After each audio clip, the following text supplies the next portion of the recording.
Do this like a lady watching TV. Get comfy, get comfy. We on? We're on. Testing. Testing, testing. Bars look good, bars look good. Righty, let's... Before we get started in earnest, hello, Jennings. Hello, Cyrus Cooper. And hello, viewers. Welcome to the third episode of Film Pod, the only podcast where two men will systematically go through, watch, and review every film on the New York Times Top 100 Movies of the century that is this. I think I should turn the AC off, my friend. I think you should too. The condensers in these mics perhaps aren't the best. We do not want to be foiled. We do not want to be foiled by the conditioning of air. Although that air conditioning is not nearly as abrasive as the daiquiri machine at Sports Drink. I think we're a little further away from the DAC machine at Sports Drink. With our beautiful mics, we've encamped, it feels like, ourselves for episode 3. Yes, this does feel very apropos for episode 3, does it not? Having to travel into the unknown. Oh, yeah, all the way across the street. We're in our own little wilderness over here. Well, I've never been in this apartment, so it is very unknown to me. Oh, well, it's a beautiful little joint, you know. Touring comedians stay here. Yeah, how many great comics have slept in that bed? Many great comedians have slept in that bed. How many bad comedians have slept in that bed? Hey, hopefully. At least one. At least one? At least one. We won't say who. Well, I can't think of one by name. Yeah, neither can I. But, everybody has their least favorite out there, I guess, right? When those 8 comics came through 2 weeks ago, do you think they all slept in that bed? No, they all had guest. I don't even know if the groom slept in that bed. No, he was chilling up here for sure. Oh yeah, they definitely had it as a green room, whatever. I mean, now there's a lot of good sex energy in here for sure. Yeah. About to be some better sex energy. Oh yeah, turn the camera off, baby. Speaking of a Playmate igloo, it's stuck to right now. Yeah, we taped our camera to a. Hopefully, it's still recording. Hopefully so. We taped our camera to a Playmate cooler with some paper tape, and I put it on wide because I was not able to frame up the shot. I just took a pic, so maybe that'll pop up. You know, my if it's POV. Yeah. Honestly, if it's not recording, I'm just gonna for YouTube. I'm gonna put all the audio over that picture. Nice. And blame it, yeah. And blame it on this setup. We'll blame it on this setup and the fact that I won't go to Walmart and buy a $10 tripod. Maybe by episode 3 we'll have an animation budget. Well, by episode 3, this one. Oh fuck. Yeah, this is episode 3. Let's get into episode 3. I'm loving it. So the film of today's discussion, let's be clear and frank, was the film Grizzly Man. Directed what year was it from? 2002, I believe. 2002. Directed by the inimitable but highly imitated Werner Herzog. Werner Herzog. He was given 500 hours of access to footage shot by the man Timothy Treadwell. Who would soon be consumed by a bear. With him and his companion out there in the wilderness, eaten by bears. I've always loved Werner Herzog. I've always admired him. Even not having seen that much of his work, I've always admired his insanity. I have, pulling a boat over a mountain. Sure. For Fitzcarraldo, making a documentary at the same time about the boat being pulled over a mountain. I've always admired the sheer tenacity of Werner Herzog. But I had never heard of Grizzly Man. You hadn't even heard of it. It had never crossed my radar until this list. Oh. And I was like, well, surely not that many people have heard of Grizzly Man. My dad called me, he said, what's the next movie y'all are doing on the podcast? I said, Grizzly Man? He goes, oh, is that about that guy who got eaten by a grizzly bear? And if my dad knows about something, yeah, everyone knows about something. Keyed in. Yeah. No, I mean the guy, and that's pretty much the opening of the film too. They tell you that's not a spoiler. I'll say that. They tell you pretty straight on. And no, I mean definitely the facts of the film are a wholly different experience than watching the film and seeing sort of the portrait of Timothy Treadwell that's sort of put out there by Werner Herzog as the film goes on, using both some interviews done by Werner, but mostly it's all footage out there in the wilderness taken by Timothy himself as he went on his expeditions, I believe is what he was calling them. Expedition 2000, Expedition 2001, he talks about. Yeah, it was his expeditions to live in wild grizzly bear country. In the Alaskan Wilderness. Yeah, basically. In the Kodiak Islands or something like that, somewhere deep Grizzly bear country, places he was not supposed to be in many portions of the film, especially the later portion of the film. And also places that were already under federal wildlife protection. Yes, he wanted to, and this will get into what I found so fascinating about. So yeah, I think do we have anything else to kind of set the film? I mean, it's very famous, but we can start talking about the film kind of as a whole, you know what I mean? And kind of, No, I don't believe so. I think that sets the stage for the film. Hopefully the audience is watching along as I hope so. I would like them to, but if they're not, it is very much, it's just about Timothy Treadwell, a man who would consider himself a wildlife educator, who went in to do a documentary and videos about him living with grizzly bears, who ended up meeting a gruesome demise. Yes. And probably, the most famous scene of the documentary, I would say, is Werner listening to the audio tape. His final audio tape of him being... Well, it was a videotape that had no lens cap, right? Yeah. The lens cap was covered of the, Timothy's and Amy, I believe her name was, right? I believe so, yes. I'm only going to remember the name Timothy and Werner throughout this film and throughout this pod, but unfortunately. No, I think the film is really, I found those parts really moving. We can get to that, I guess, in terms of the... to help fill out the context of the portrait of Timothy as kind of depicted in the film. But, the most famous scene is Werner and Jewel, the co-founder of Grizzly People with Timothy, which was their kind of education nonprofit, it feels like they were kind of talking about. And apparently she's in possession of this final tape, but she says she's never listened to it. She's never listened to it. It's in a bank vault, from what I understand. Oh, well, yeah. I mean, I don't remember how they get to it, but I just, I feel like they just kind of cut to another interview clip, and there it was. Yeah, I can't remember what preceded it. I just know it cut to Werner listening to it. Yeah. And it was and Werner, from what I understand, he's made documentaries about very disturbing things. It seems to be a very unshakable man. And the frame... a man with no illusions, right? But yes. I feel like is very, very, I think was a hallmark of his kind of viewpoint, right? Is that brutality is something to be it's ununderstandable, but must be reckoned with, right? Yes, but in the scene in question, you see his hand begin to shake. No, absolutely. And he says, turn it off, please. Yeah. And he tells Amy, he goes, you must never listen to this, and I would destroy it. And I did some research, and later on in life, he was giving a speech or a lecture somewhere, and he said he regrets saying that. I think he doesn't like the idea of stuff being destroyed. Sure. I think if you have, the archive, right, you know what I mean, the nature of what it means to preserve things. We talked about that a little bit. Yeah. In Memories of Murder. Memories of Murder. And Amy said she did never destroy it.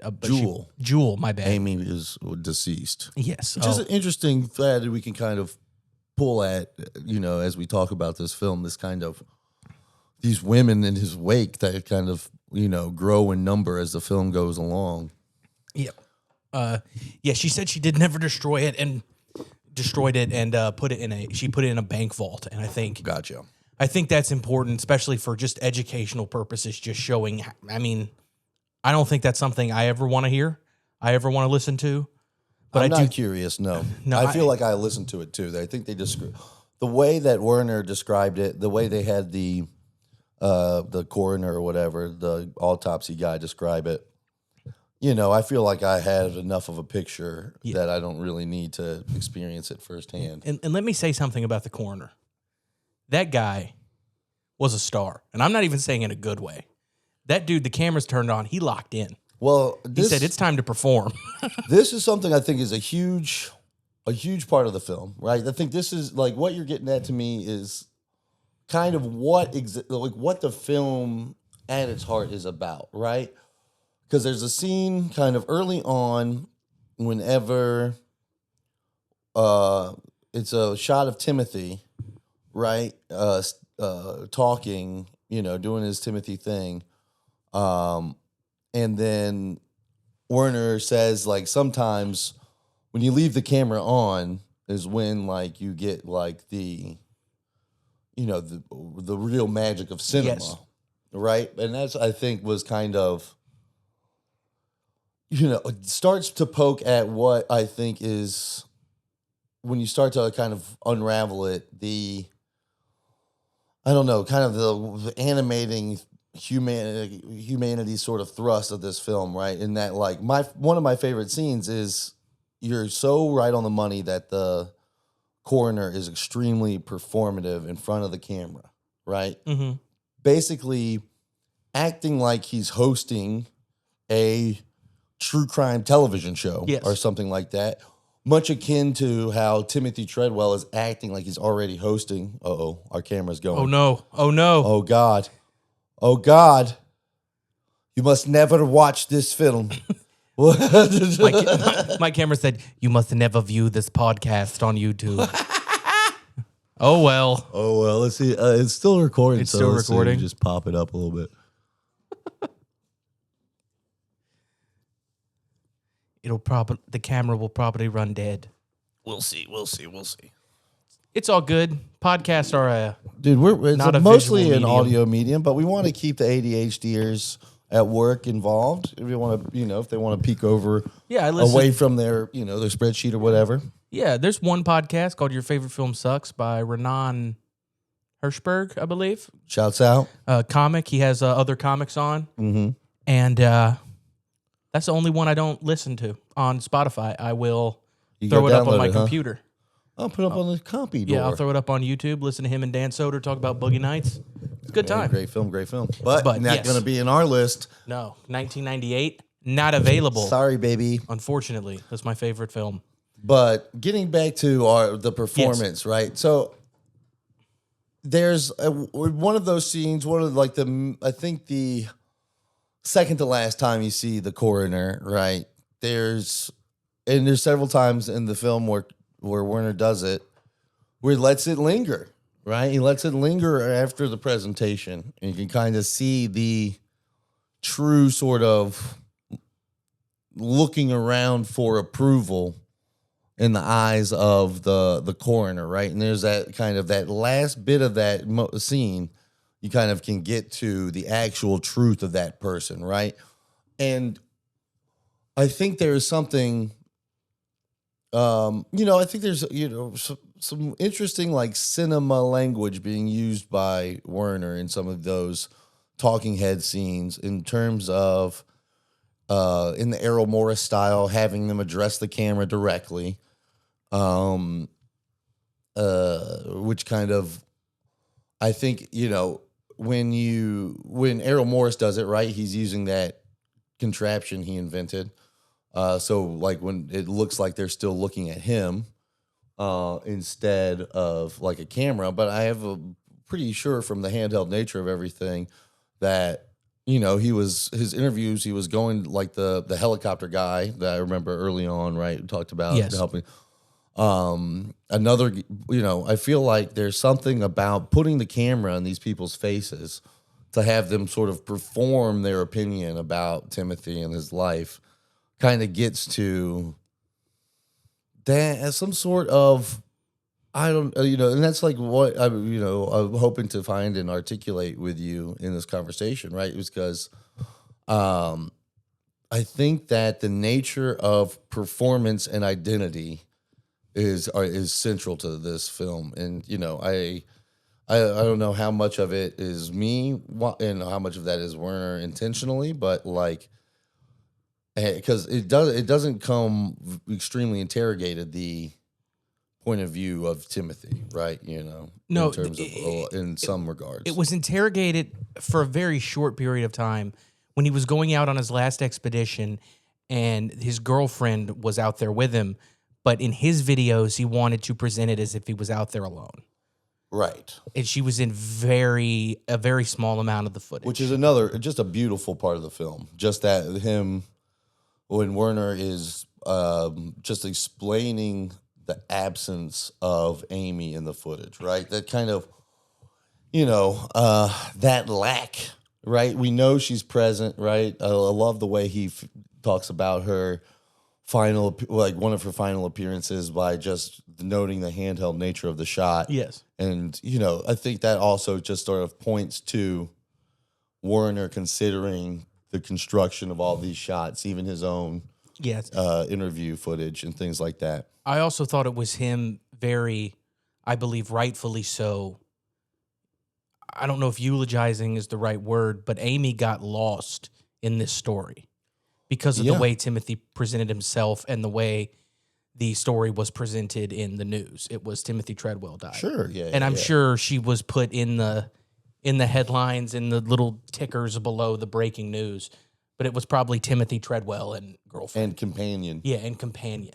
And so I do think it was very, appropriate of him to not only show this, speak on her, but use her name. No, of course. And tell her story. And I think that was one of the things I picked that stuck out to me were these women through Timothy's life that grow in number through the film and who are, kind of enamored with him, right? Who have this sort of abiding love for him as an individual. And my sense was they are seeing a guy I'm not seeing. Yeah. That was me I guess too.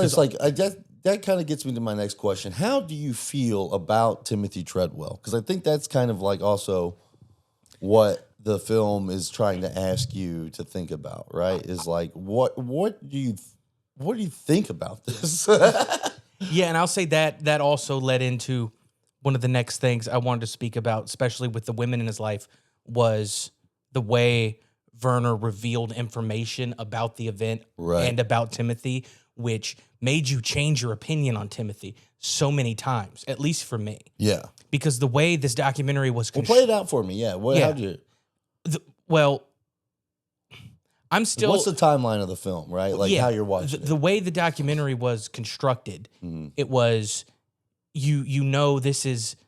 The way they presented at the very beginning was Timothy Treadwell, a wildlife educator, documentarian, teaches kids, almost like the Steve Irwin of Grizzly Bears. Right, they open up very much the hagiographic kind of way, yeah. Flew too close to the sun and educating people on grizzly bears. That's how it was presented at first. Unfortunately, got eaten by a grizzly bear. Then the middle portion was, his home life, what he was like before all this, his troubled life. You learned he wanted to be an actor. You learned he struggled with drugs and alcohol and things of that nature. And then you get the real Timothy Treadwell at the end. A bit, yeah. A bit. Well, this is the thing, is that what I really do appreciate about the film is you're getting the real Timothy Treadwell the whole time. I just don't know if Timothy Treadwell knows that. You know what I mean? Yes, I think you're getting the real Timothy Treadwell at different points in his life. Right. I mean, well, to that end, what I mean is that, in terms of Timothy himself, right, by the end of the film, I had a real sort of distaste for him as an individual. Me too. I think by the end of the film, this whole, and I'll tell you when it came, and it might not be in a moment you think my distaste would come, but he presented himself as oh, I want to live in harmony with grizzly bears, in harmony with nature. I want to teach people that they're beautiful creatures. But his whole I want to live in harmony with nature was all for naught, in my opinion, when the grizzlies were losing access to salmon and he redirected the flow of the river. Right. So he was tampering with nature. He was doing things that were bad for the environment because he was obsessed with grizzly bears. It wasn't about nature. It was about his weird obsession with grizzly bears and his weird obsession with not wanting to live in what he called the human world. Well, no, but I say, because what I think it gets to is that I think it's about his obsession with him, right? Like, I feel like in this film, I get a sense of Timothy Treadwell as a very narcissistic individual, who, literally sees himself as a protector above the U.S. government on federally protected lands, right? That like he thinks he's better than them because he's like out there with the bears. He's constantly aggrandizing in the footage about how, he's got about like how tough he is, to be out there, that like this is the most dangerous camping that this is the most dangerous place to live that anybody can do. And I'm out here doing it. There's a lot of like, even very early on, there's a lot of, in this sort of vein of a television host, right? There's just a lot of, him talking himself up and having a kind of inflated opinion about what he's doing out there. And my worm really started to turn, I think, whenever they talked to the historian. The Native American man? Yeah, the native historian of the tribe. That was an early point of me going, maybe Timothy is not what he was presenting himself Well, as. and I mean, it's just brilliant filmmaking on Werner's part to go straight from that interview and talking about how, like, 7,000 years we stayed in our lane, they stayed in theirs. And that is how harmony happens. Right. And then what's the first thing, the next clip that Werner shows is Timothy literally going into the water to swim with a bear, like next to it, and trying to touch it and approach it. This, as disturbing and as maddening as this documentary was, there were so many moments you couldn't help but laugh, whether if it was out of discomfort or we did have a classic, politically incorrect line from the helicopter guy. Yes. Who said the bears got fed up with him because they thought he was Arsler. He thought he had a handicap and like just wanted to eat him. I've noticed this, and this semi has to do with Grizzly Man. First, movie 100, movie 99, and movie 98 all have the R word. Is that just 21st century films? Look, that's something to pick up on in the 21st century, right? We got to figure out what year it got dropped. We'll start. Okay, so the latest film so far is Superbad. Superbad 07. Okay. So the next movie is Gravity, which was 2010. If they say it in Gravity, I'll be shocked. Dude, I hope they say it in Gravity, dude. Oh, my God. And I'm not a supporter of that word. No, I'm not either. Just but in space. If Sandra Bullock slings it around, sounded like Shane in space, dude, or some shit. I'm just saying, if you're in space. You got a little bit of, you can't be. Yeah.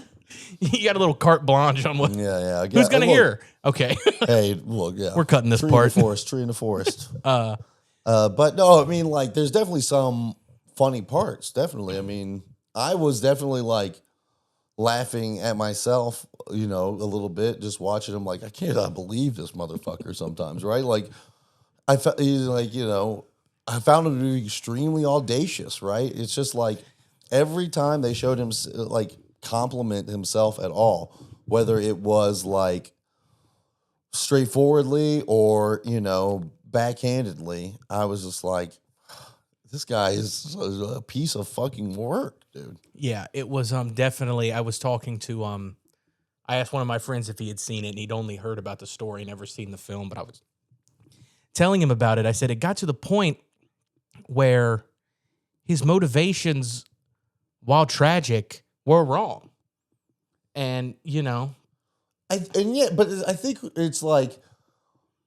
I think Timothy Treadwell, if you haven't seen the film and you hear the story, when you hear tragic, right, you think of this sort of like well-meaning, like kind of sweet thing that this person did that like, you know, he was out in the goddamn who knows what, and he was really believed he was helping the bears.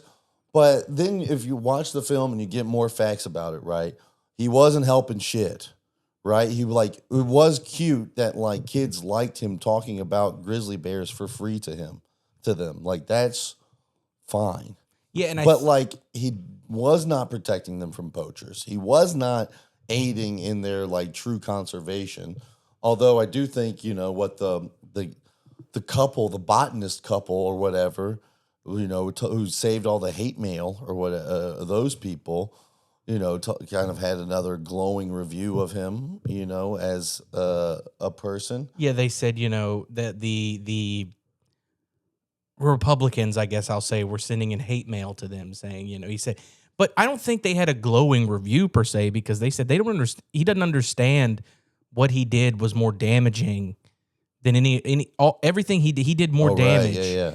Because they said, and they read some hate mail, and it had very Rush Limbaugh style language in it. Libs and Dems. Release some bears in Berkeley. Yeah, he said we need to release some bears in Berkeley so that all the Dems are next. It's like, that was Rush Limbaugh language. Yeah. I mean, like, for sure. Everyone I knew who listened to Rush growing up used Dems. They weren't smart enough to say "Ocrat." Oh yeah, no, they called them the Dems. But that was me getting a little thing, political though, too, because that is the other sort of big reverberation that I was picking up on in the film. I'm gonna crack one while you're doing it. So the vibe I got from Timothy Treadwell, right, is that like if he were born, let's say 4 years later. I wanted to get in this. 4 years later. He could have been the guy who shot the bullet in the pizza parlor for QAnon, right? Like, I think there is a very strong, weird reactionary current running through Timothy Treadwell in terms of his personal opinion of himself, right? I think is like, you know, when I saw him filming himself out there, right, in the bush, talking about how important he is to these bears, I literally had some sort of weird feeling that I was watching guys in those, you know, wraparound Oakleys doing a front-facing camera video in their truck, talking about how they're going to protect all the children, right, because they're so tough and strong. Yeah. And I just like there is this sort of extremely strange machismo part of it that's running through it. Then like I feel like he, you know, is just like not like a guy who's like doing anything for any sort of pure motivation. Yes, I think what I said earlier was, while his motivations, while tragic, the reasonings behind it, I said were wrong. I meant to say were selfish. Right. No, I just like, that's the thing is that like when I was said tragic, like I want us to know that it's like classic Greek tragedy of like a human being's hubris and flaws, rather than like some sort of like some sort of bad fate befalling somebody, right? Like, I think, but speaking on the few years later, I was thinking, you know, all of his footage had to be, you know, viewed and put into a documentary by Werner. But if just 4 or 5 years later, he would have had a YouTube channel and a podcast. Yeah, absolutely. And hundreds of thousands of weird anti-government men just believing anything he said because he was anti-government. Right. I think the time period that this came out in speaks a lot more into it. The time period it didn't come out in speaks a lot more into it. I think it I think that I think it's a good film to put on this list for the 21st century for that reason, because I think you just kind of see sort of it feels like Timothy Treadwell almost was like the first MAGA in a way, right? It was like his mind might have been like the first to break in that specific way, that specific like that way where like your dreams have failed you and like you latch on to like a way to like narrativize yourself as the wronged hero Yes. of some sort of journey you're still on, not really having much consideration or care for the consequences in your path, right? It's like, I mean, to talk very plainly about his death, right? They were supposed to be fucking gone already. They were supposed to have left and ended the expedition, but they had a problem at the airport where, according to his diaries, an obese, like, airplane, like, clerk. So this guy's like basically writing in his diary, like, this fat bitch wouldn't let me on the plane. Yeah, she questioned the validity of his ticket. Now, do we know if his ticket was valid, if it was a mistake? No, we never will. We don't need to. No. But the point being, his reaction Yes. to that was not to, okay, I guess we'll go to the motel and figure it out or whatever, right? Right. You know, his reaction was to totally snap back into, like, here's another reason why I've been right this whole time, right? Like, to just, and then basically not force, the way Werner describes it, it's like he like doesn't know why Amy stayed there with him, but like, because she was horrified of bears. She's terrified of bears and was out there at all, which is like crazy, which that speaks to what you were talking about earlier. The almost like obsession he could convince people to have with him. There's that. And also, like, I don't know what it is, but like, it almost feels like it's those kind of things where you're like, the vibe I got is like, I don't know if you've ever been out with your friend and it's like the two of y'all and they're like way fucked up and having a bad night and you're fucking sick of it and you want to go, but you know that if you leave, that like shit's just going to go a million times worse for them. Like, I feel like that's probably the situation Amy was in, right? Like, Amy, Probably. You just watched your like boyfriend, who you've like already kind of seen unraveling probably over the summer. He does not seem the same. No, in the footage, you see him seem darker. Darker. Yes, I was also very curious in those moments where Werner was putting the text over the screen that said, 10 hours before his death, 5 hours before his death, 3 hours before his death. You could see his eyes and personality and whole demeanor change. And I don't think he wanted to be killed by a bear, because I don't think he'd want that perception on grizzly bears, but I think he wanted to die. There's no question to me this guy wanted to die. He's almost obsessed with it.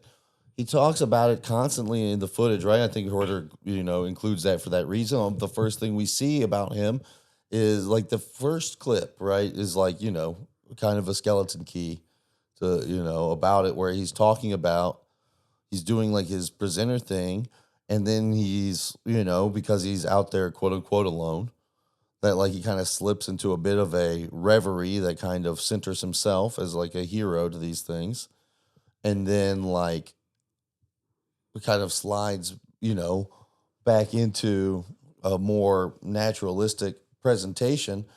And in that, he talks about like, if you're not on your, if you're not able to like stand up to them, these guys will kill you. They'll rip your head off. They'll dismember you. He talks about being decapitated multiple times. He's like very graphic death imagery is clearly running in some part of his subconscious at a large level. And I think that's another part that, clearly I think that's what Werner is extremely brought into this by. How can one person delude themselves into thinking that nature has made an exception for them, right? Like, yes, what pathway does somebody go down for that? And like, I think at the end of the day, the movie was, you were seeing a man slowly develop or realize the God complex he had, because he said multiple times, "I'm not religious," and. Well, I mean, clearly a beautiful, they have in terms of like delineating information, right? He says like, I'm not religious. And then to your point, the God complex, him diverting the stream, right? Interfering with nature. and then him like filming himself in the campsite, saying like asking for rain. Multiple takes of him praying for rain, which to is any like god that would listen. right, which is in and of itself a very interesting idea to kind of untangle praying for the camera. But then when it happens, you can almost he's so close to saying look at what I did, I made it rain. He's so close to saying it. You can see it in his face though. Right. That he thought he made it rain. It was that was the feeling you got, right? Yeah. And that scene, I will say that scene every time he said okay to a bear, I was like, who is you saying okay to, Pop? Who is understanding you inside that fucking costume? Nobody.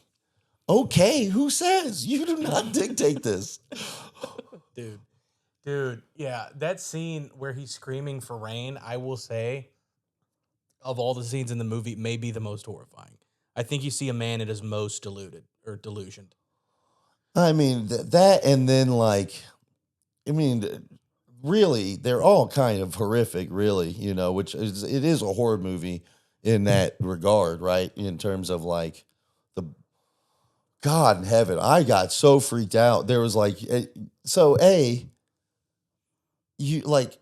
Werner knows that at some point we're leaving this film, right? So we're going to have to deal with the fact of his death, not just overarchingly as a narrative, as a thread through the film, but temporally we're going to have to put a bow on this film somehow.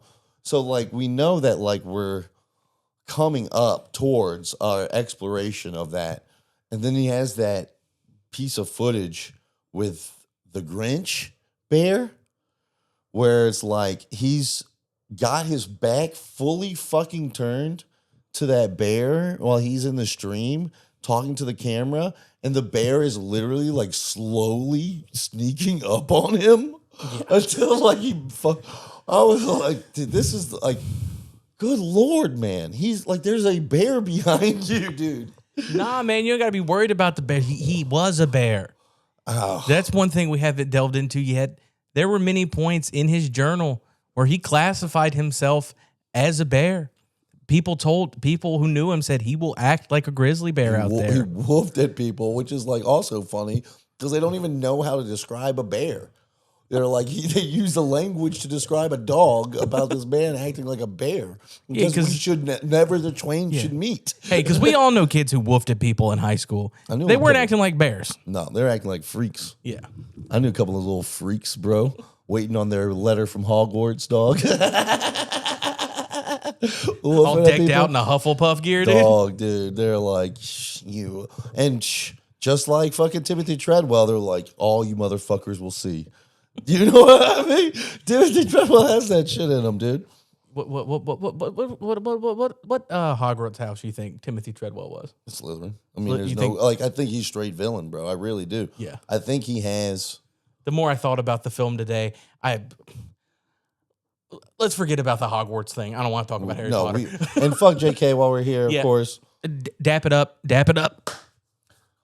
Film pod. Oh, look, I don't think I'm pretty fucking damn sure there ain't no goddamn Harry Potter film on this list, and that's for a damn reason. Yeah, I was actually thinking that because growing up, loved the Potter films. I did. You couldn't not as a kid. You know what I mean? I think it's important to get you into the language of film, especially number 3. I think there's some... Number 3 is phenomenal. I think there are some things to appreciate, but because when I was first reading the list, I was like, no Potter film. It truly, it kind of broke me. I was like, it's crazy that there's Marvel films, there's superhero films, but no Potter films. But then I realized they sent the list off to be voted for. I was like, these people did good. They didn't want to give J.K. Rowling anymore. Right.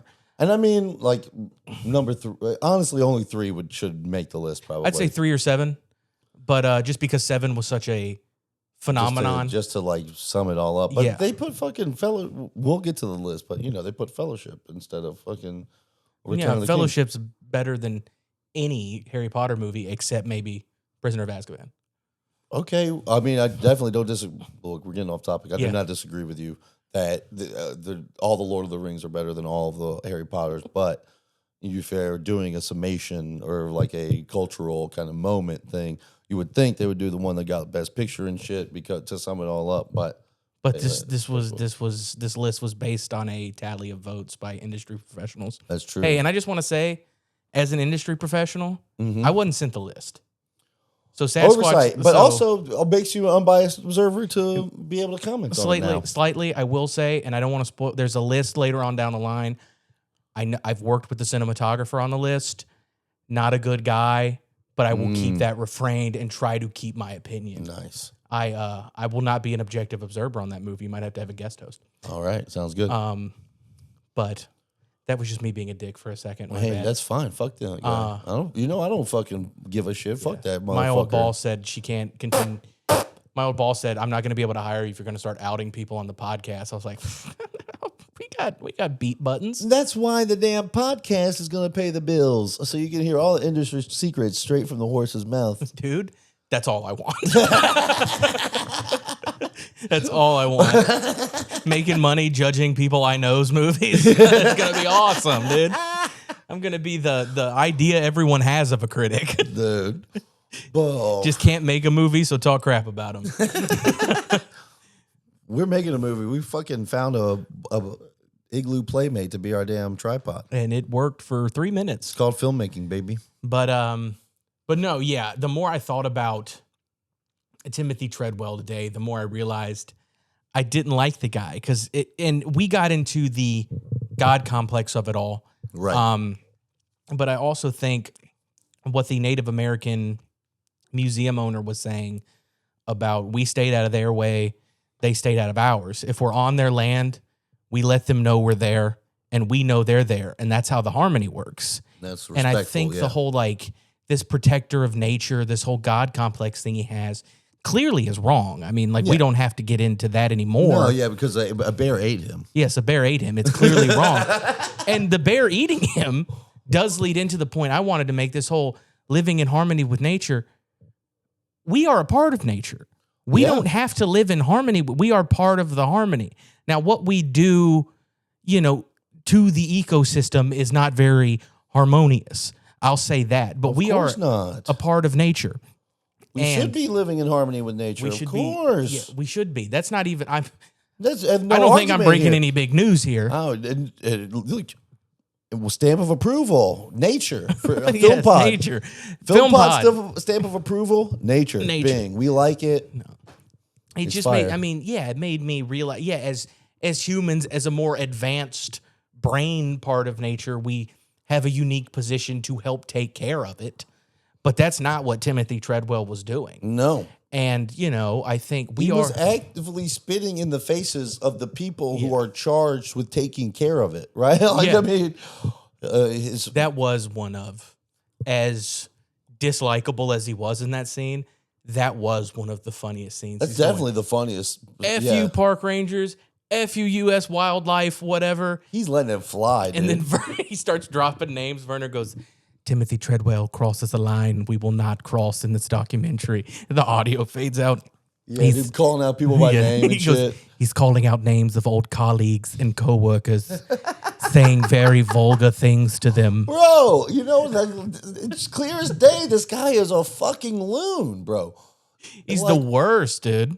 So one of, I think in the sort of, because at one point I was a little irritated that Werner used this word, but then I kind of internalized it a little more, and then I thought it was, of course, another genius move by Werner, where early on in the film he talks about these cameras that Timothy sets up to be his confessionals, right? Which I think honestly might be probably the beginnings of the use of the phrase confessional for talking heads like that. But you think so? Maybe we could do some etymology on that. But I don't know. I haven't seen that many documentaries. But in terms of our reality TV, we became those asides when you have one-on-ones that started to get called confessionals. And this did come out right during or right before the burst of reality. I would say TV. mid the beginnings of the boom, right? Because Yeah. I feel like Survivor was 01. So like, We should do a Survivor pod. you like Survivor? I used to, man. I never watched it. You never watched Survivor? Mm-mm. Every Thursday at my house, we'd order Domino's, That's cute. watch Survivor. That sounds fun. Parents would put a blanket on the floor so we could eat in the living room. That's nice. Dude, yeah, I mean, That's fun. I never, I have a lot of friends coming from the escape room world who are into the social game dynamic of it all, but yeah. that kind of stresses me out. But why did the word confessional irritate you? Well, because at first I was like, confessional connotes truth to me, Oh, okay. right? And then like every time I was watching Timothy Treadwell, I was thinking nothing coming out of this guy's mouth is honest, right? And not in like, I think he's like genuinely lying, but like this is not what's happening, right? Yes. He's not like, when he says he's a protector, he's not a protector, right? This is just like honestly what is not happening. And so I was like, because of it, the sort of like hagiographic intro, and then when they use that kind of confessional language, I was like, damn, like, this guy is like talking about how like, oh, it's so scary out here in the, wow, they're so strong. I'm so, you gotta be brave. And like, then I thought that, that Werner was giving him a little too much credit in terms of like, even in those other moments where Timothy's talking about his dating problems, for instance, or other parts of his life, the camera is a constant observer and cannot be discounted, right? Like as we saw him do multiple takes of his prayers, right? Like even what you would think would come from the most plaintive part of someone's soul was coming from a place of performance for him. So in terms of, then I was like, oh, so maybe that's the confessional that Werner's referring to, right? That like by him like talking to the camera, we're actually kind of seeing his sins exposed. Yes, right? you're seeing the truth of who he is as a person. Right. We're seeing his truth, but we're also like, as what is a confessional used for, right? To absolve of sins, right? As some sort of absolution. And then so by watching this film, right? By understanding the difference, the true difference between man and animal, this true sort of distance that we can't ever truly close between nature and humankind, right? Like maybe us watching the film is absolution for, and understanding that divide is absolution for his sin of not, right? That like by us kind of watching this sort of, broken individual, which I think is like the only way you can describe him fairly, which I think is why he accumulates these seemingly very open, warm, caring women to his aid, is because they can probably sense that too. This is a guy who longs for death and is like daring God to do it to him anytime. And they're like, somebody's got to be around for this fucking weirdo. Not that they think but they love him. They love him because he's like, every time they talk about him, they love him almost in spite of himself, right? They're like, and even with like Amy, not liking bears and still going out on the journey to help him film himself talk about how alone he is in the wilderness, right? There's just all the, like, it's like, I think I watched this movie wrong. I was just focused on the bears, dude. Werner, man, my man Werner gets you fucking thinking about all of it, bro. He does. I was thinking on the, I was watching it as not, I did start thinking today about the God complex he had, and even more now as we're recording. But as I was watching, I was focused more on man's hubris, the pursuit of fame, and broken people, and just that of it all, and which is very also might be part of my turnoff of Timothy Treadwell, right? Is I don't like people who are trying to be famous pretty much ever. I gotta go. No, you're a genuine man. We have great conversations, but No, because there was a point in the film where I was like, he is in pursuit of fame. But the further I watched, I don't think that was his sole purpose was the fame. I do think it was clear the way he presented being out there alone. He was trying to get a TV show. That was never really spoken on, but I've seen it. Well, I've worked on reality television. He fucking says it in some of the footage that like maybe it'll get cut together into a to a show or something. He talks about that in the footage. Oh. He mentions that. Listen, 2 hours is a long time. I can't remember every line of dialogue. Damn. No, it's right. I mean, but yeah, it's clear he's trying to get a TV show, but I don't think. I think I mean, and again, correct me if maybe I was misreading his intentions, but I do think there was a point in that footage where I saw a man who did want to educate and did genuinely love bears. No, I definitely think that. But I think I think his love of bears wasn't genuine. I do think his love of bears and of nature was genuine. I mean, the clip of him, of his parents, his mom talking about how, him and her both gravitated towards animals in the house and that kind of stuff, I thought was very touching and affecting. And like, I don't think that like, because a person fails as an actor that they're a bad, right? Like, I don't think that like, going for your dream or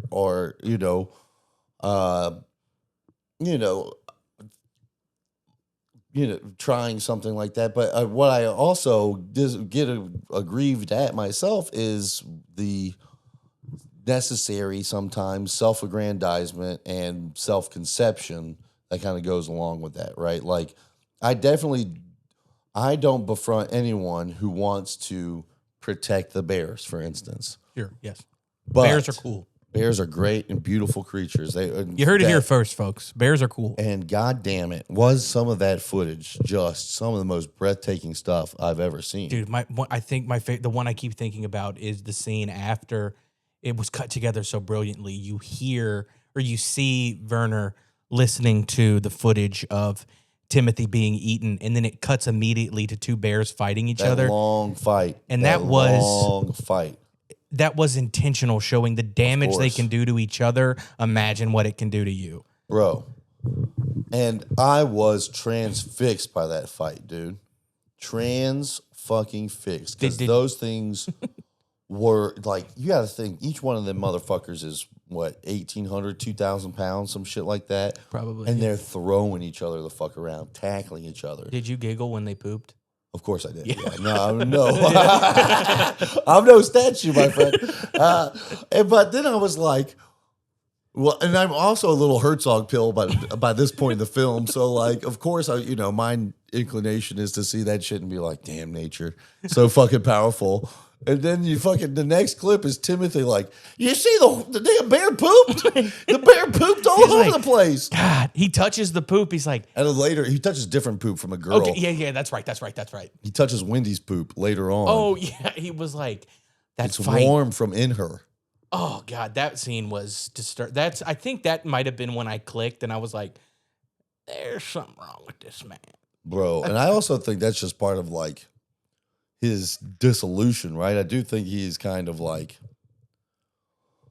I mean, you're out there with one or two girlfriends, maybe every couple years. The dude was slaying Tang. Can we say that? Bro, and that's what, dude, that was the first time I started fucking hating him, I think. Maybe a little bit before was like when he was like, he was talking about how, Oh, I hated that. He was talking about his girlfriends. He's like, It's just so sad out here to be old Timothy, you know. His girlfriend's recording him.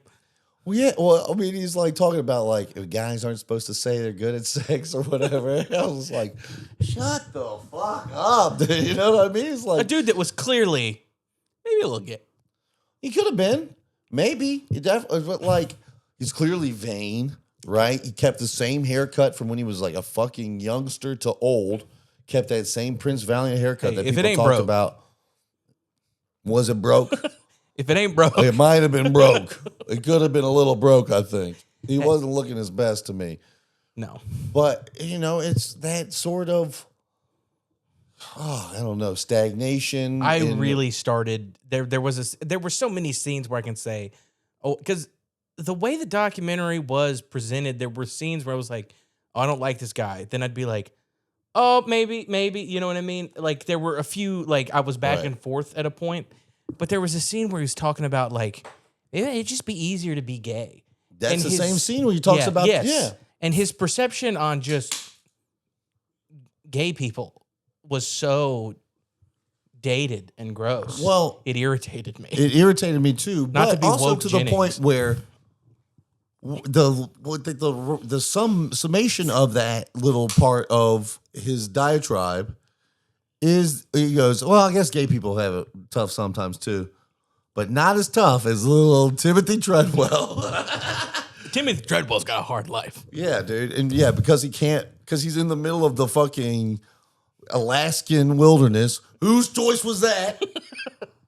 And he can't just go to a gas station and get Hey, man. like get fucked or whatever. Hey, It's man, like it wasn't his choice. He had to protect the bears. it's his calling. They couldn't have protected themselves without him.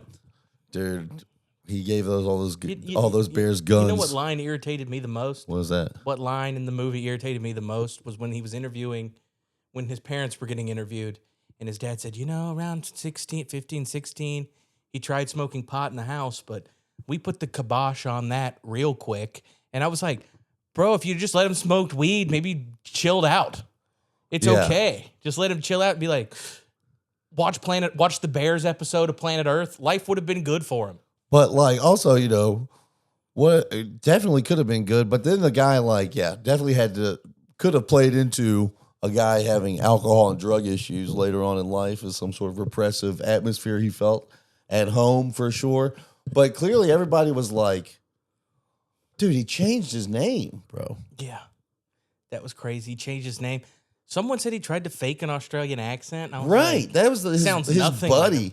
His buddy, his like friend who had that cool line, is like, if it don't scare the cows or whatever, then who cares? Which is definitely like, I get, like, if I had met the guy, that's how I would be, right? I've definitely met guys who I do not care for, and just like, unlike Timothy and Bears, I just like stay away from. You know what I mean?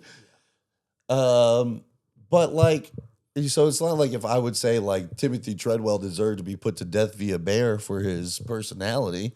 No. Like, I don't think that at all. But it's, you know, it's interesting when all the people closest to him have like an idea of him as like a character in their life, right? And, you know, and that's kind of might speak to, everyone's view of him was different too.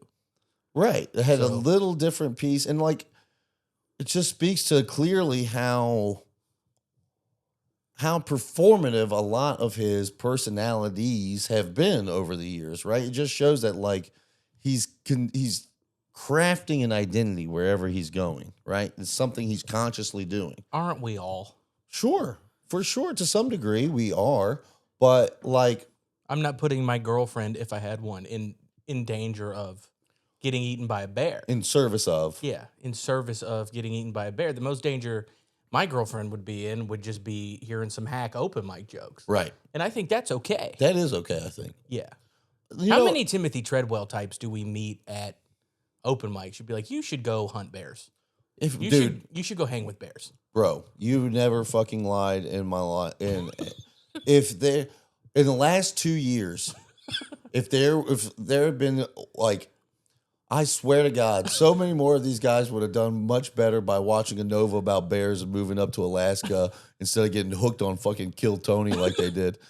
Now they want to move into the Kill Tony nest and go fucking get close to the bears. Well, Kill Tony, as someone who used to view Kill Tony, I wasn't red pilled by Kill Tony. I just want to say that. Hey, when I look. first started watching comedy, someone said something about Kill Tony. I was like, seems like a good concept. Let me check this out. I watched it for a year or so. Then it got a little too MAGA for me. But What I'm saying is this, right? Is they're that light. You know, most comics get a light. They get the noise of a bear. That's how they know to stop. So maybe that's why these types are pulled to Kill Tony. Maybe so. Maybe that's their bear. That's what I'm saying. That's their bear. That's their bear. That's the danger they want to. And then, that does mean, if we extend the metaphor, Tony will be killing someone by the end of his podcast run. Someone will die on stage. I tell you what, Tony's hand. killing is my spirit. Well, and I don't even know him. He's killing my love of comedy. No, hey, he's making everybody dumber, I think, in a lot of ways. Hey, shouts out to you, Tony, for making $1 million and $1 billion by making the world dumber. Straight making up. comedy worse. Yeah, straight up. Hey, rock and roll, brother. Making the one cool art form hey, worse. Man, go body surfing. Fucking with all your body surfing money. I'll tell you where he's not going to be doing it, Puerto Rico. Okay, next thing. They'll kick his ass out of there now.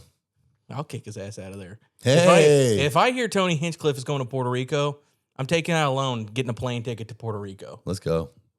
I would love to take out a loan for a Puerto Rico trip, bro. That'd be fun as fuck. Let's do it. Well, my credit card's maxed, so. Oh, hey, me too. Paying it off, $50 at a time. Patreon may be coming soon. For sure coming soon. Absolutely.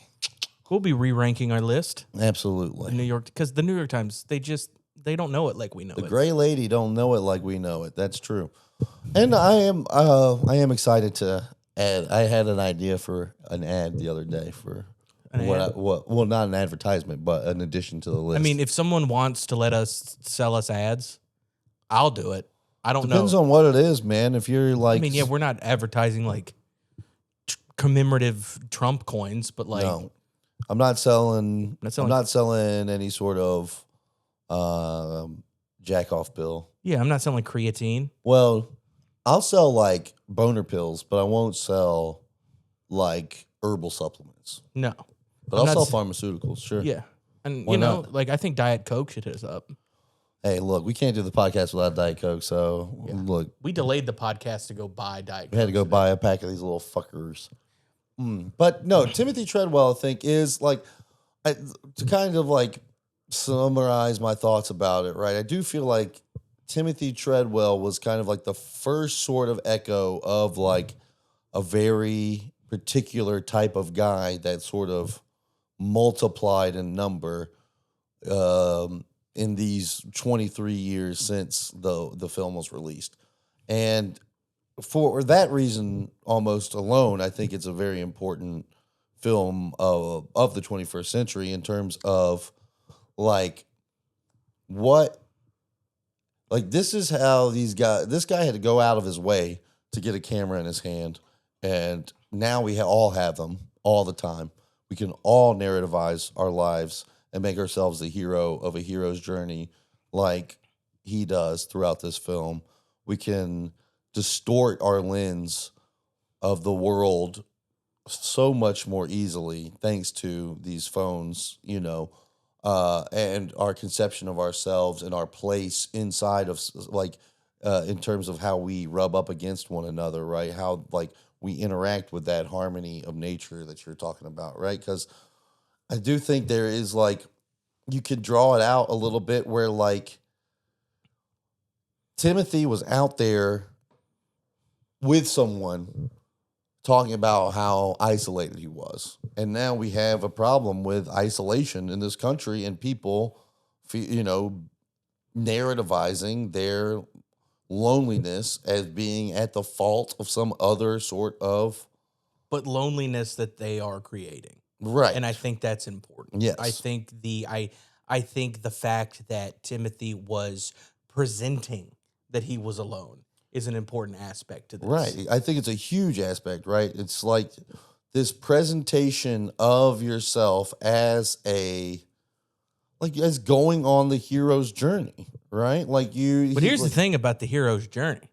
I went to film school, brother. Hey, hit me with it. I got the hero with 1,000 faces on my bookshelf. Well, I just moved. It's in a box. But either way,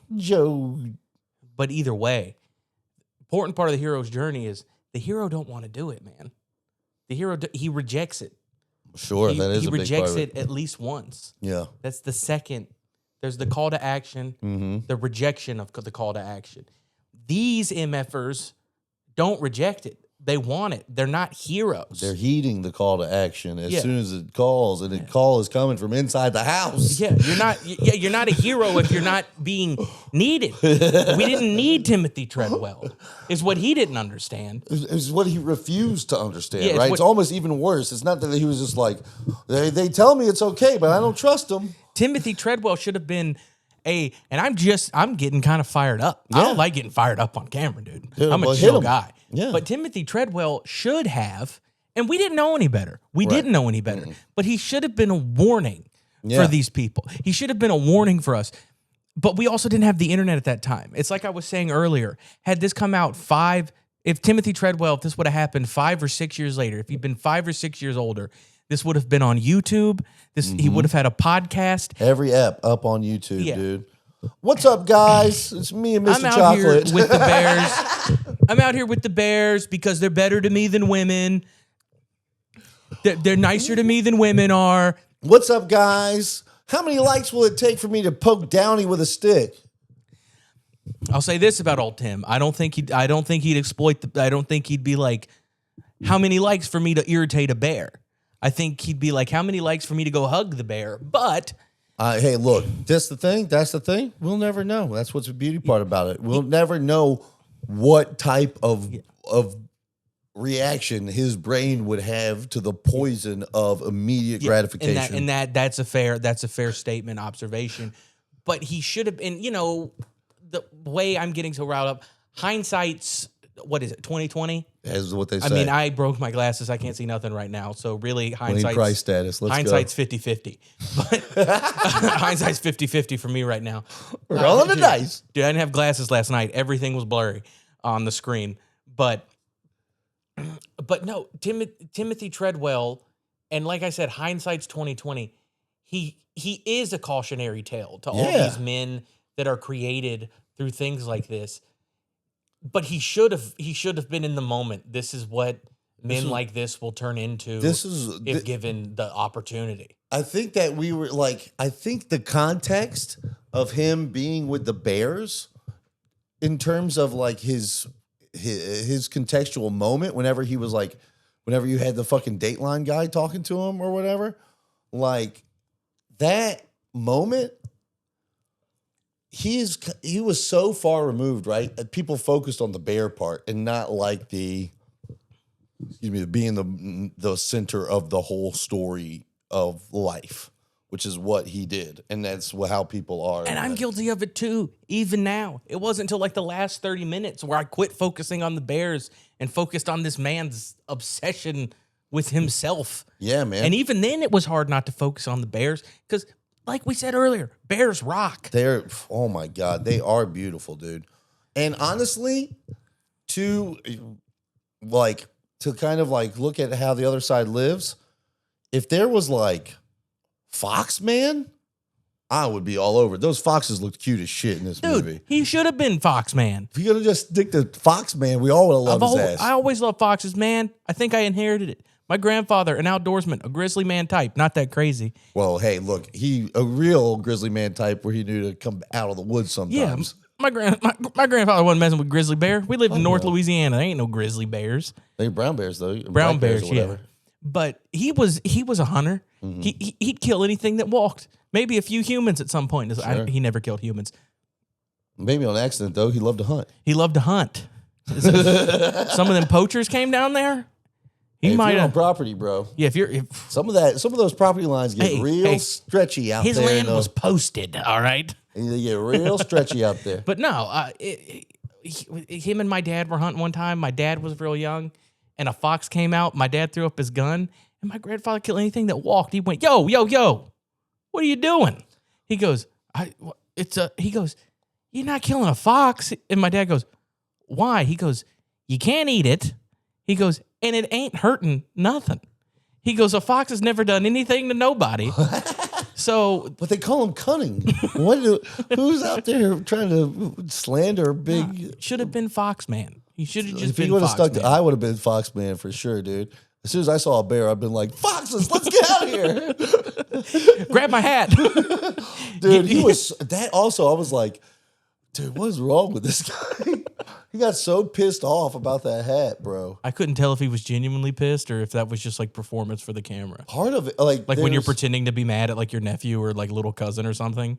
No, I couldn't tell. I had a feeling it started as playful, and then whenever he said that's important to the expedition, I was like, okay, this guy's really pissed. Yeah, I guess so. Like I brought up the nephew or little cousin like analogy. Like I'll pretend to be mad at my nephew, but as soon as he grabs my glasses, game's over. Like don't touch my glasses. Right. I'm like touching your phone. Oh no, give it back. Oh no, my phone. How will I turn into the next Grizzly Man? Oh no. Right. You touch my glasses? Whoa. Hey kid. Yeah. No. At least the kid understands when you say, okay. He does not. He does not at all. Very irritating. Yo, every time he fucking talks to a bear like they're going to respond to his commands, I was like, this guy is fucked in the head.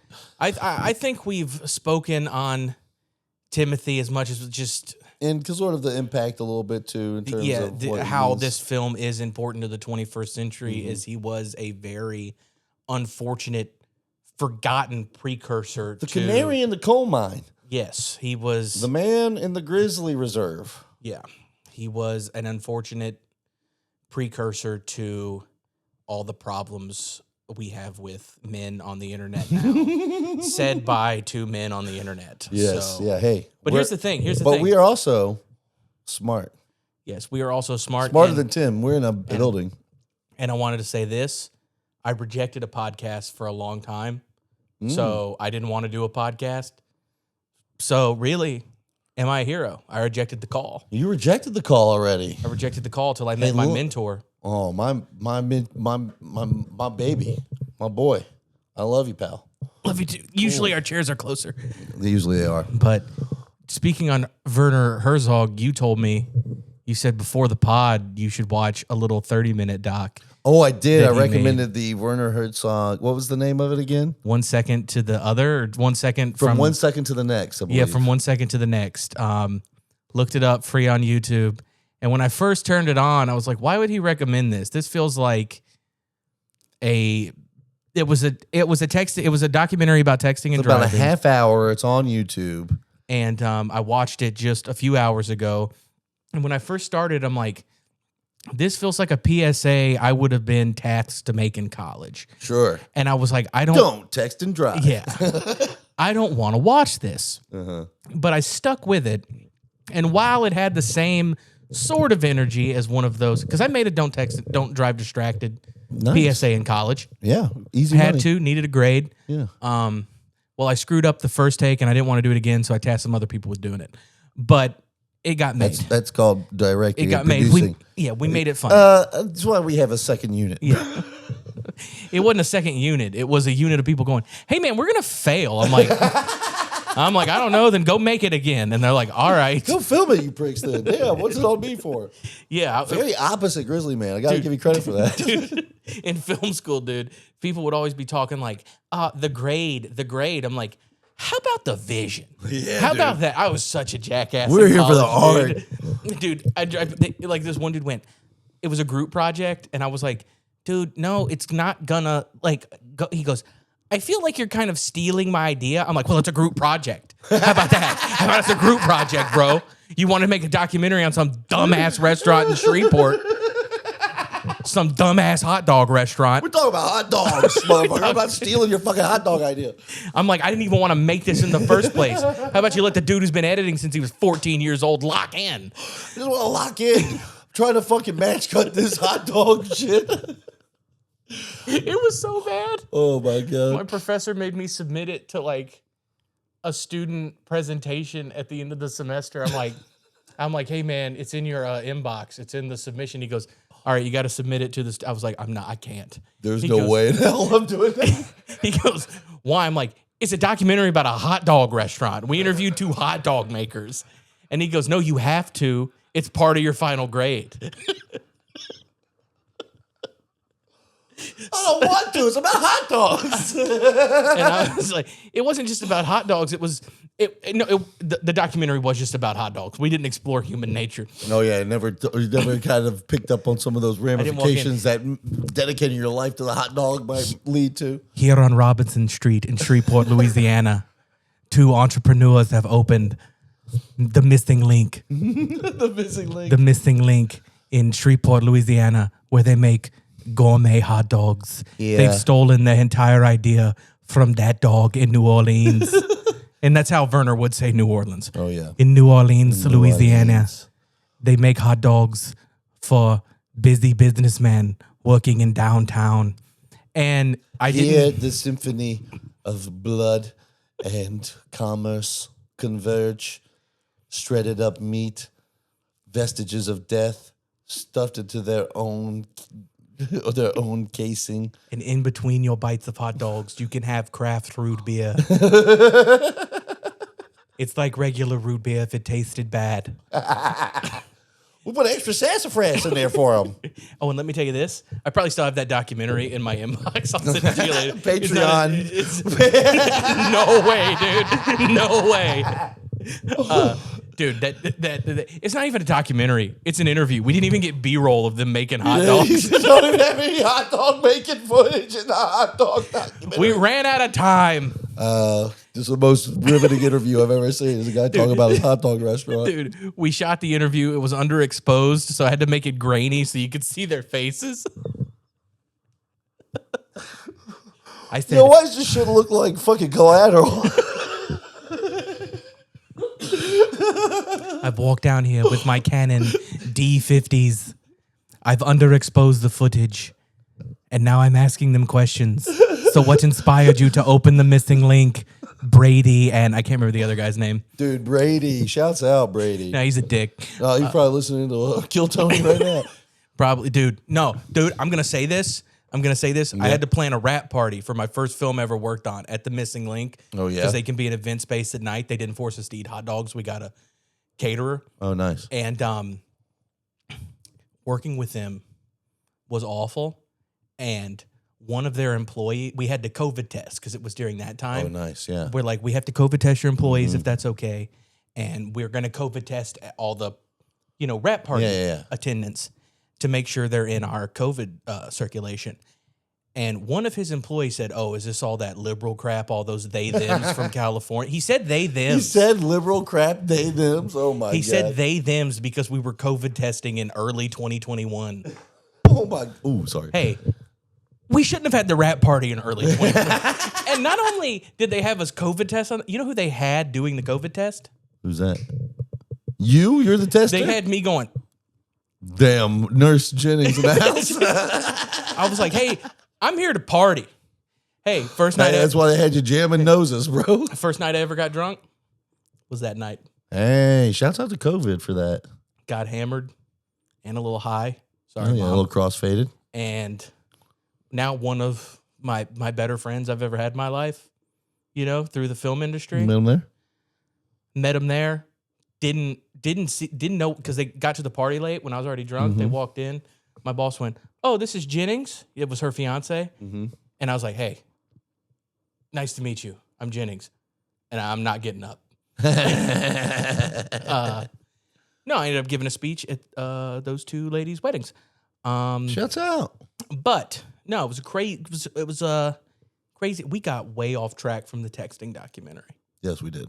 But I will say, what I was leading to was I submitted my interview with the hot doggers. Yes.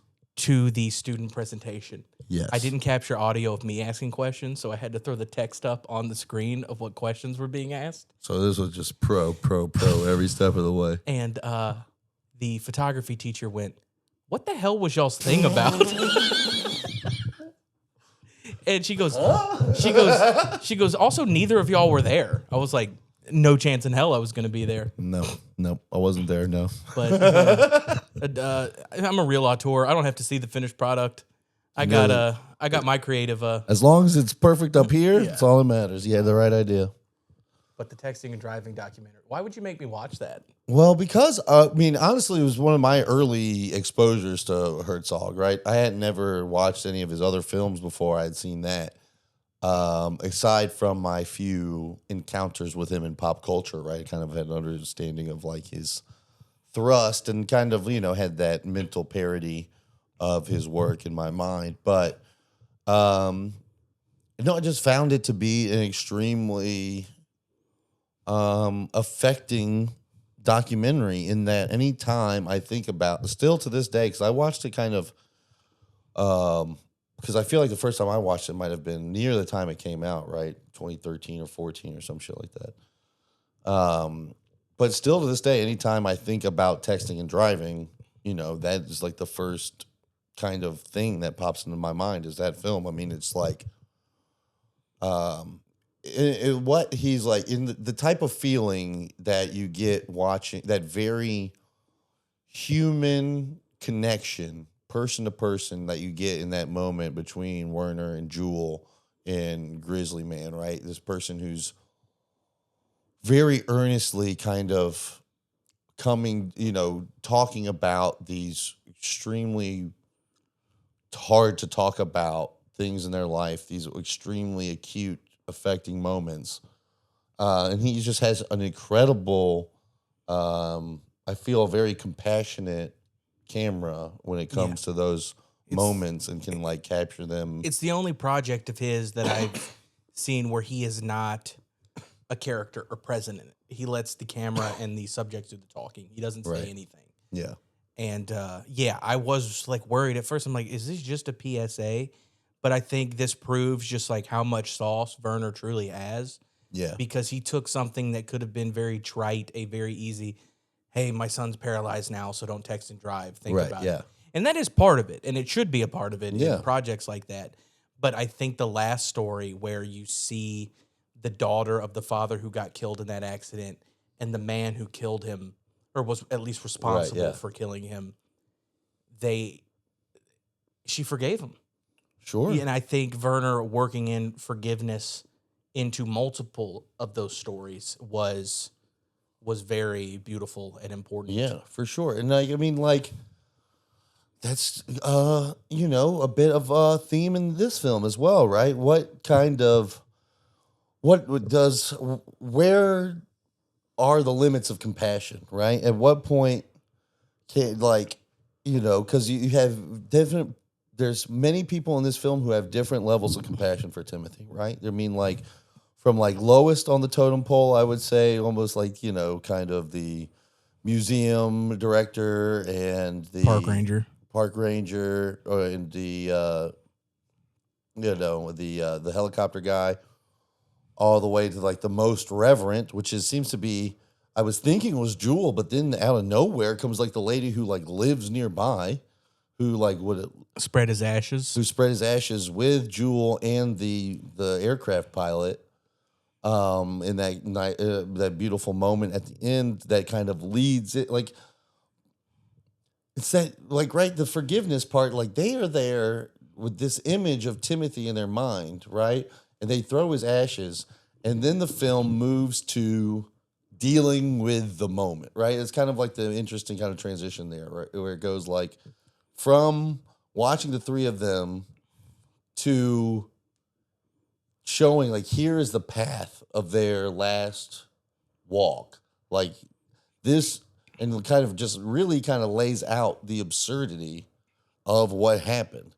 Talks about the ticket agent thing, talks about Amy trying to persuade him to not, go, him going back where there's like less of the bears who've like seen him, less, and more unaccustomed bears are there. He's, this is in addition to all the things we already know, where he's not helping anybody. The park rangers want him gone, all of this stuff. Right after we've seen this sort of continuation almost of the project of Timothy Treadwell when he was alive, this sort of kind of like beautiful spirit in harmony with nature. and really what a lie that is, right? Like he was like, no, he was purposefully disrupting the harmony of nature. He was puncturing the veil of harmony of nature to like because he thought he was stronger than the veil. Like, and so I find that, I just feel like it's, so you have to say, like, where is the forgiveness, right? These people seem to have a lot more, some of them have a lot more capacity to forgive Timothy for his transgressions than I do personally, and kind of like, so I do think like forgiveness, well, what, and what that has to do because, you can't forgive an animal, right? Like Right. animals are just gonna like do what they do, and that's part of like his whole thing, right? Forgiveness is like one of the only like a very purely human, action notion at all, right? There's like to think about like someone carrying a wrong to the point like a bear carrying a wrong to the point where like an apology would mean something to them. You know what I Right. mean? It's like That's what makes humans different from animals, bro.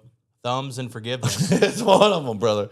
Thumbs and forgiveness, dude. So like I think that's a big theme in a lot of his works, right? I will say, I think the ending, unfortunately, might have been a tad lost on me because right after they spread the ashes and it cuts to the dude singing in the plane and then walking that final path, my roommate came in with a lady and the lady started playing with the dog in our house and going, I'm like, hey, Grizzly Man's on right now. Yeah. Quiet down, whore. I didn't Right. say that. Yeah, that's good. I'm glad you didn't. Yeah, But your internal monologue was like that. Yeah. It's Misogynist. I'm I mean, that was the Treadwell effect. I'll be honest with you. Yeah, You watched Treadwell for an hour and a half. Treadwell red pilled me, dude. Yeah, that's possible. I didn't say that. Timothy Red Pill. Timothy Red Pill, dude. Dang.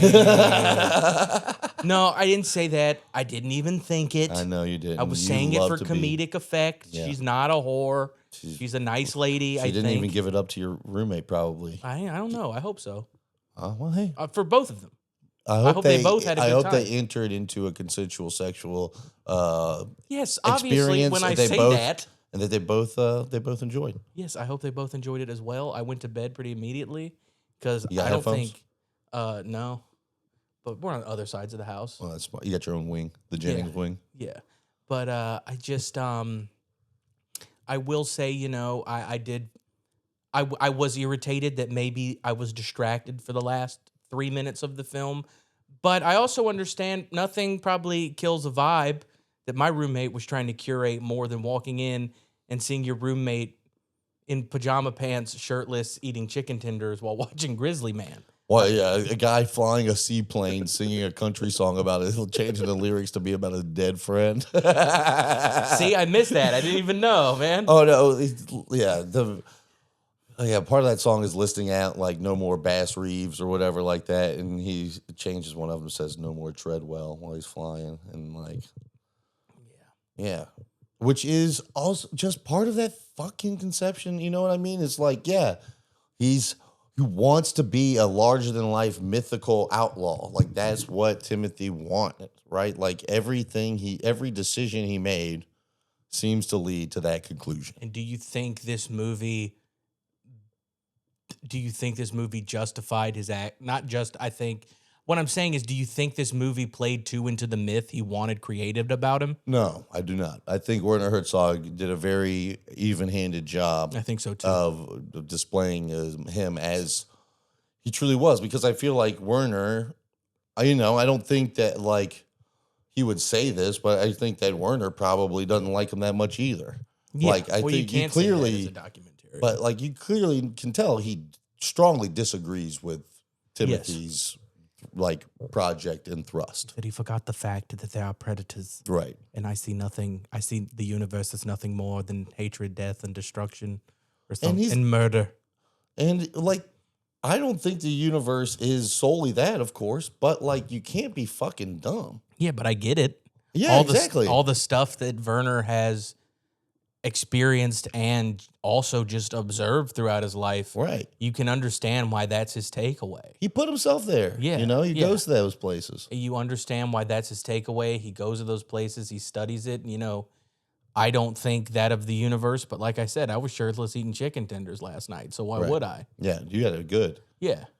I mean, and no, yeah, I think you know, I do believe there's no God, and I do think we live in a universe that has no care in the world about us. You know what I mean? To think that something out there could give a care at all about what you do is to put yourself at the center of a narrative that doesn't exist. So it's better to kind of realize that, like, the conception of I is a limited one that can only go so far. And none of that is present, I think, in Timothy Treadwell. So Got heavy at the end of the pod. it's a heavy film, I think. Yeah. You know what I mean? It ain't super bad. It ain't super bad, that's for sure. Speaking of super bad, this is number 97. We got to fucking wrap this up. We've been chit-chatting for like an hour and a half on this fucker already. We did do 2 movies to an extent. Yeah, We did 3 movies because we talked about my hot dog documentary. that's true. A film that's going to be on the Patreon one day if we hit Never. a tier. There is a tier available All to right, us. fine. You get me to the point. I'll say this because it's not amusing. They're not going to be amused by it. They're going to be like, this guy's a hack filmmaker. Right. He has no vision or talent at Right. all. That's why he's talking about Yeah. films. I'll make the deal that once the Patreon's up, Mm-hmm. it's not even a tier. It's if we can go full-time pod. Right, that's what I'm saying. If I we quit my regular job to go full-time pod, I'll post the hot dog doc. What we saying, 7 a month, 6 a month, If I can pay my rent off the pod, $800 a month. 8 a month. $800 a month. If I can pay my rent off the pod, and no, I won't bring the charts into it. I was gonna say if we can hit the podcast charts. We just need to look. Let's be honest. It's all about the almighty dollar. Yes, I mean, no, it's a passion project. I but know, it's this. That's what I'm saying. The hot dog documentary. hot dog documentary is all about the dollar, and if I can get $800 a month, 4 months in a row, It's I will. unlocked. It's dropped. It's dropped and I might have to redact this if I still have a copy of it. We'll find something equally embarrassing from my archives if you don't. Okay. To release it. I have also a short film I made in the narrative filmmaking class. I got some stuff. I got some stuff in the vault that Okay. I definitely would only let go for the right price. All right. So So that has been the Grizzly Man episode of Film Pod. yeah. Next week, we will be viewing Gravity. Gravity. Who By- directed this fucker? Huh? Who directed Gravity? I just burped. Was it That's not Caron? his name. Was it Caron? Was it Claron? Our fucking number 3? Harry Potter number 3 director? Was it Caron? I know visually so. it was very engaging. I think so.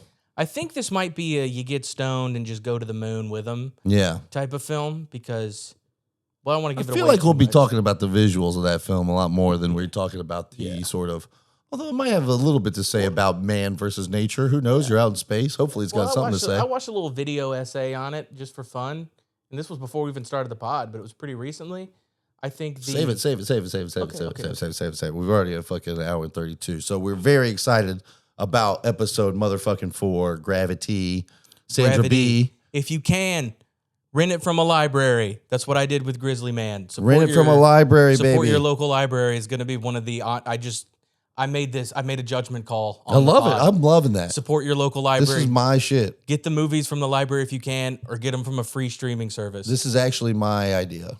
So It is not your idea. It was mine.